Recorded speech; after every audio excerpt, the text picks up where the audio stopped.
Kristallnacht, la noche de los cristales rotos.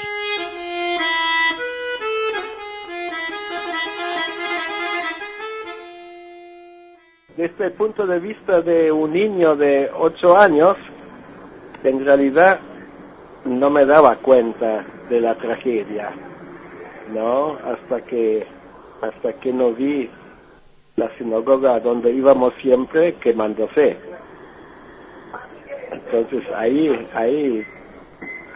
me di cuenta de que algo malo está pasando.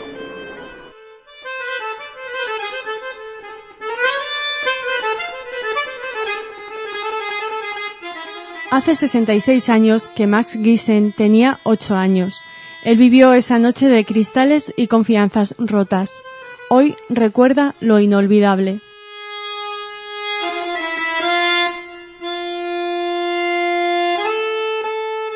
Mi vida era muy placentera en el sentido de que todos los días iba al zoológico, que conocía muy bien, conocía a todos los animales prácticamente por el nombre, hasta que un día, cuando quisimos entrar, vimos un cartelito que decía perros y judíos prohibidos la entrada. Así que ahí se me terminó la visita al zoológico. Lo mismo pasó en una piscina climatizada que estaba a pocas esquinas de mi casa, que un día vino el profesor y le dijo a mi madre: señora, yo le aconsejaría que saque a su niño de aquí porque no es conveniente. Entonces también me quedé sin poder aprender a nadar. Además, cuando caminaba con mis padres, lógicamente íbamos en una fila, generalmente yo estaba en el medio balanceándome entre los dos, y un día mi madre me dice: cuando salgamos a pasear, tú tienes que ir adelante nuestro, porque nosotros no podemos ir más en fila de dos.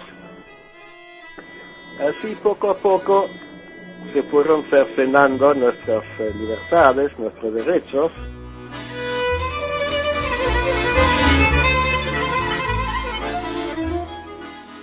La noche del 9 de noviembre de 1938 y la mañana siguiente, Joseph Goebbels, ministro de propaganda de Hitler, desencadenó el mayor ataque antisemita hasta ese momento contra los judíos alemanes. El terror se extendió también a Austria, y allí donde la influencia nazi hacía del maltrato a los judíos una forma de vivir y de ser. A la noche, a veces venían algunas algunas vecinas a casa prácticamente llorando, pidiendo disculpas que no nos saludaron durante el día, pero tenían miedo de saludarnos.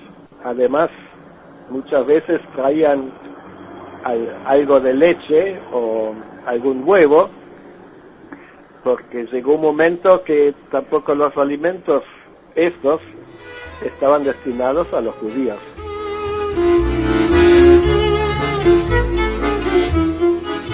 Usted era en aquel momento un niñito de 8 años, ¿le pedía explicación a sus padres? ¿Qué le podían decir? ¿Qué le decían?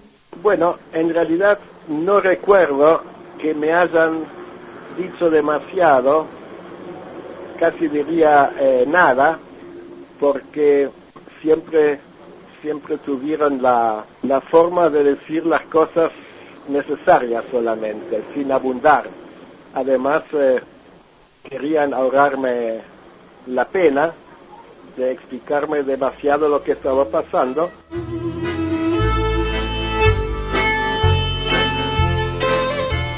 Señor Giesen, en aquel momento muchos judíos alemanes se sentían, antes que judíos, alemanes. ¿Era el caso de su familia? Yo diría que sí.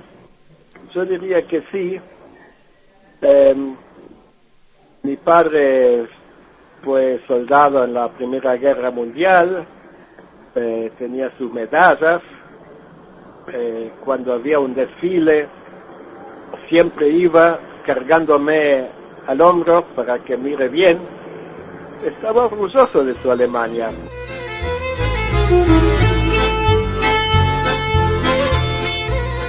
Goebbels pretendió hacer pasar el ataque como una respuesta espontánea de la población alemana.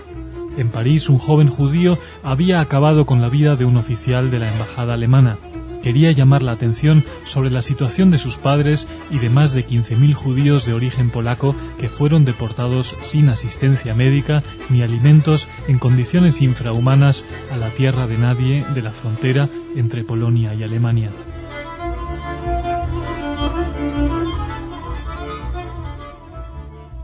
Mi padre, una tarde, era precisamente el 9 de noviembre de 1938, me dijo, vamos a dar un paseo, y salimos a caminar, y me impresionó mucho que muchos negocios en cada cuadra, hasta que llegamos a nuestra sinagoga, eran más o menos 5 bloques, algo así, o 6, estaban rotos, y uno al caminar pisaba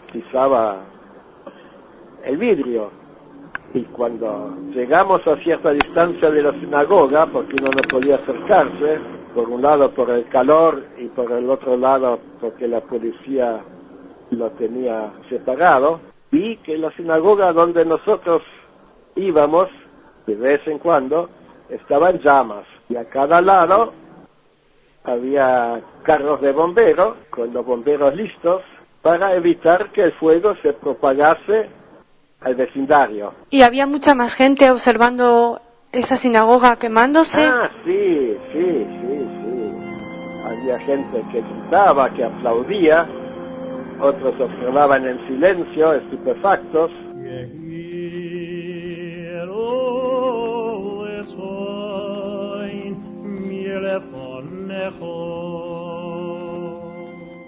Los nazis, sus colaboradores y la indiferencia de buena parte de la población alemana hicieron añicos mucho más que cristales.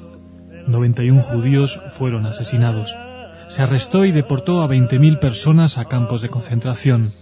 267 sinagogas fueron incendiadas, más de la mitad quedaron totalmente destruidas. Se arrasaron 7.500 negocios.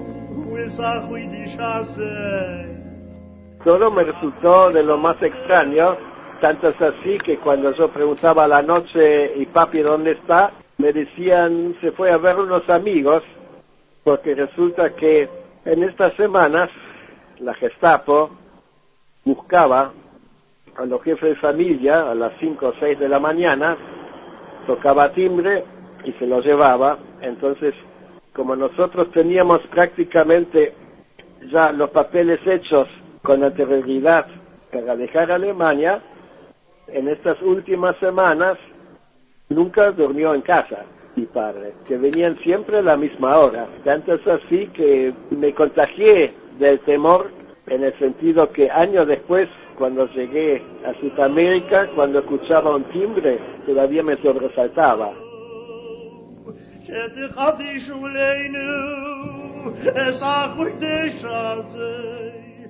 Algunos titulares de la época de la prensa internacional. La Alemania hitlerista debe ser aislada de las naciones civilizadas. Las represalias contra la población judía de la Gran Alemania superan en terror todo lo que hasta ahora ha hecho el Tercer Reich. En el corazón de Alemania, en un país antes civilizado, crece un peligro para la civilización del mundo entero. ¿Cree que esta noche de los cristales rotos fue un aviso para el mundo entero y un aviso al que no se quiso prestar atención?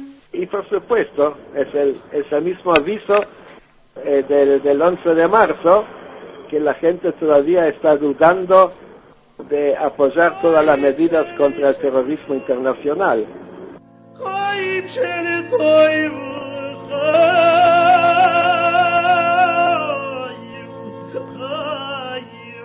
Mi padre tenía casualmente una hermana viviendo en la Argentina, que ya había salido de Alemania años antes, y esta hermana, o sea mi tía, nos mandó los papeles necesarios.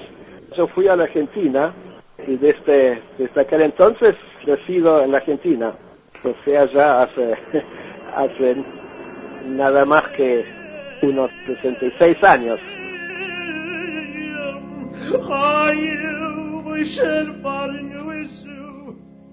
Señor Giesen, ¿y cuándo volvió a ir al zoo? ¿Y cuándo aprendió a nadar?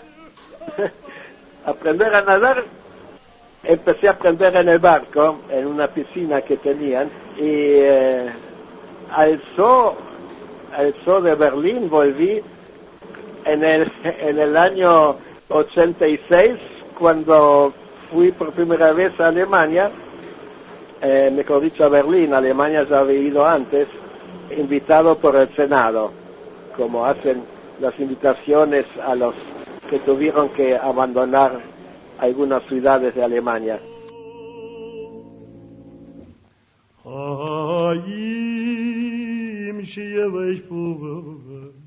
Max Giesen aprendió a nadar, pudo visitar zoos, ir de la mano de sus padres. Huyó del terrible horror que vino después de la noche de los cristales rotos.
Hemos querido terminar este efemérides con los cantos litúrgicos que se escuchaban en las sinagogas en Berlín antes de su destrucción, en concreto la canción Yehí Gott Shon.